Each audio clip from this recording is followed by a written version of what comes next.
another video and get on it. Okay, we're getting there.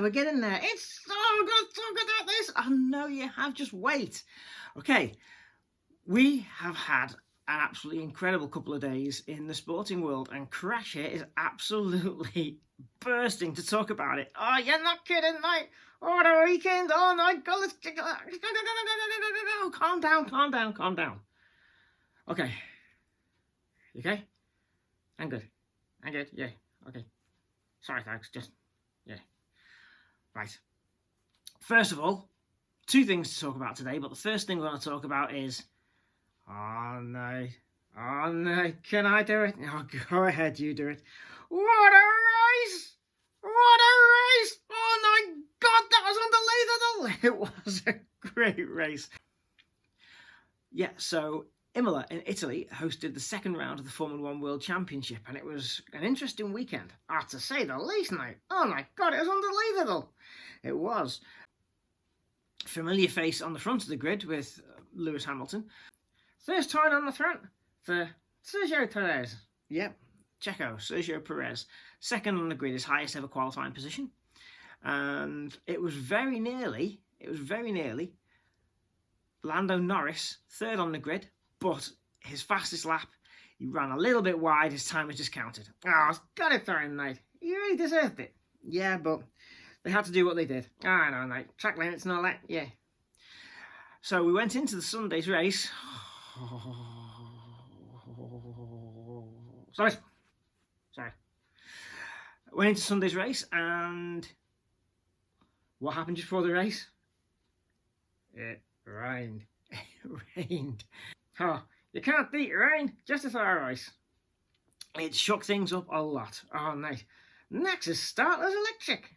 Max's start from the second row of the grid. Absolutely unbelievable. It was. He managed to get alongside Lewis Hamilton. Yeah, and just ran in a little wide. You know, no harm there. Get out of my way. I've got the corner. Yeah, and the stewards saw it the same way. Lewis wasn't happy with being pushed over the bumps. Caused a little bit of front wing damage, but racing's racing. Yeah, no. He's done it to others in the test, you know. Give and take, I suppose. That's right, yeah. But he didn't let Max go. Oh, no, mate. Chased him like a terrier. He really did. They stayed on him. Couldn't get close enough to actually launch a full-on attack again, but he stayed with him. He did, mate. Yeah. The Max drove so well. Max drove really well. But there was some good racing behind. Yeah. Most people start on intermediate tyres because the track wasn't fully wet. Gasly decided to start on full wets, and everyone stacked up behind him. And it was... a bit of elbows out trying to get past him. Yeah, no, you can't blame him. I think they left him out too long, but, you know. But then Lewis, chasing next, all the way through the first half of the race, got into deck markers. Yeah, Lewis struggled a bit in the first half of the race with his downforce because of that damaged front wing.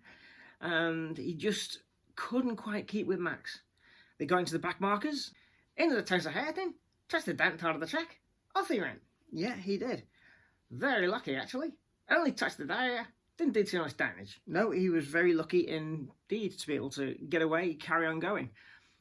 But then...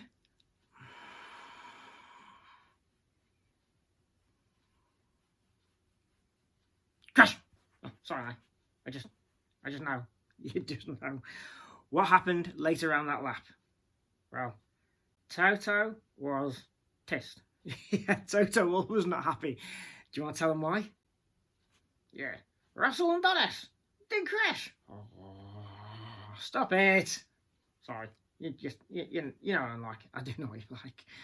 Yeah, it was quite a big accident, putting both the Williams driver, having possibly, like Crash said, his best drive in the Williams since his one-off showing for Mercedes last year, lost it on a damp part of the track trying to get past Bottas. Yeah, he wasn't happy. No, he went up and he started smacking Bottas on the head, and Bottas gave him the finger. Yeah, he did. Can't blame him. You know, he just crashed. Adrenaline and all that. Yeah, the adrenaline was flowing.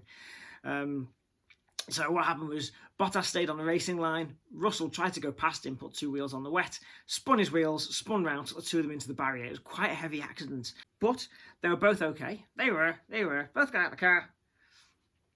And Russell even in interviews after the race, was very vocal about how he was completely sure Bottas had actually moved across on him. He wasn't. He was absolutely positive. But you look at the replays, he just couldn't see who was at fault. No, and the stewards agreed that later on. They looked at all the replays and realised no one was at fault. It was just one of those things. He touched the wet part of the circuit and spun. Yeah, it was just a racing accident. And in all fairness to George Russell, now he's seen the replays, he understands that it was a racing accident. He holds his hand up to say the way he behaved was wrong in the heat of the moment, and he understands that he shouldn't have done what he did. Now, that fair play, they're holding your hands up to it. No, that's absolutely fine. Yeah, I mean, it's going to be a bit of a millstone around his neck for a bit, but I think it just shows he's hungry. I mean, Max was the same. Yeah, they're both hard drivers. Russell really knows he's fast enough, but, he just hasn't got the car there yet. That brought out the red flag while they checked out the barriers. And then what happened? The restart. Now. Oh my God. Your night. Lando Norris. What a bloody start. Yeah. On the restart, Lando Norris made an absolutely amazing restart and shot into second. And yeah, so they all started on dry tyres. And while everyone else is on mediums, Lando was on soft, which meant his tyres are likely to go off later in the race. That's right. So he had to do pretty much half of the race on tyres that were not going to be good towards the end. No, but he did a bloody good job to hold on. But after a very controversial and incident-packed first half of the race, second half of the race was much different. It's different, that everything he did was good. It was a great race. And you really saw the championship pedigree of Lewis Hamilton. You did. He came up from 9th, fought his way up to 2nd. And the person who put up the strongest fight to make it more difficult for him to pass during that charge was Lando Knight. Oh, young guy drove an absolute blinder. He did. But you were not happy at one point, were you? No, I wasn't. They told Danny Rick to get out Lando's way. Yeah. But, even Danny said he wasn't happy that when Lando passed and he shot off into the distance, even Danny knew.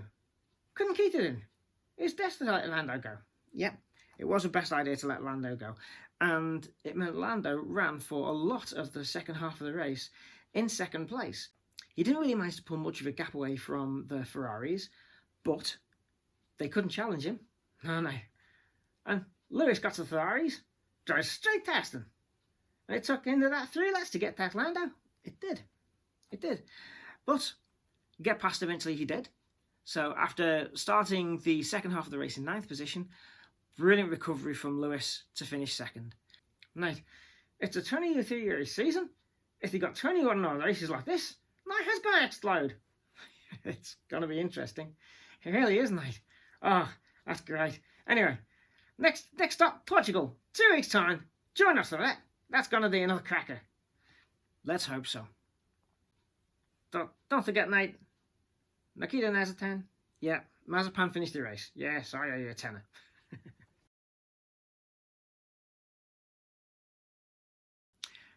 And the next controversial bit of news that's come out recently is in the football world.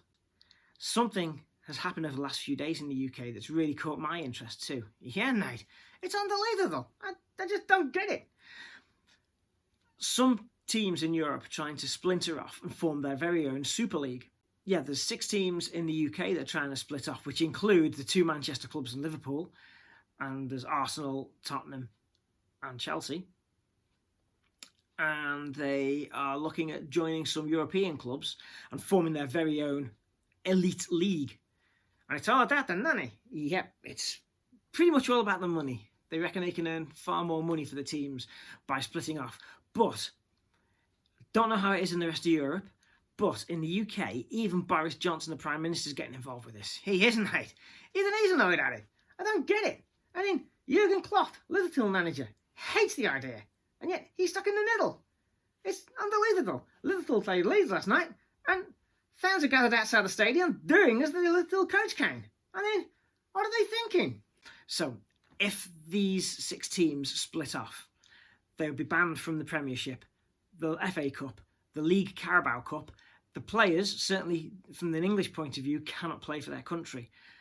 And they can no longer qualify for the Champions League, the Europa League, or anything like that.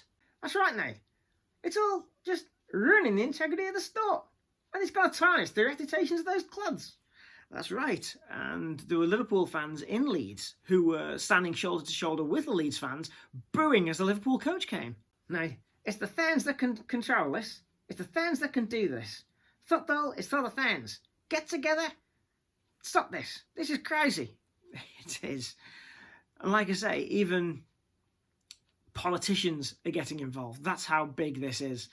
There's going to be some more press conferences, some more big meetings to be held.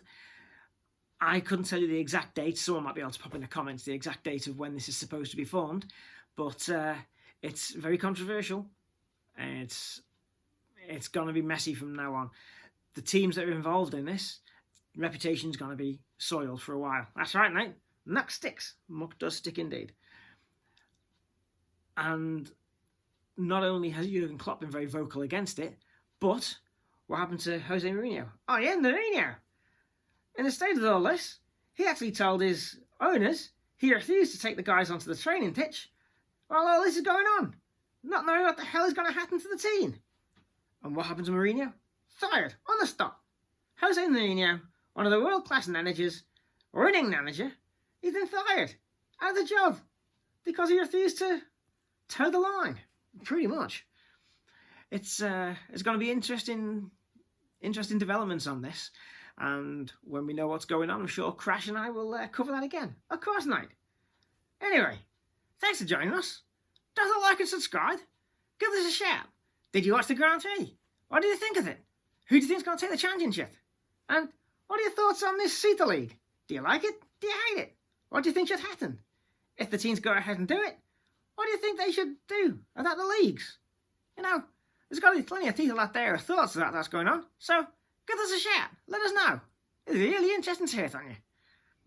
That's great. Okay, folks, like and subscribe. Thanks for joining us, and we will see you very soon. Don't forget, guys, 2 weeks' time, Portuguese Grand Prix, there in the Algarve. That's going to be another cracker. Join us later. Thanks for being here. See you later, guys. Bye, folks. See you again soon. Bye.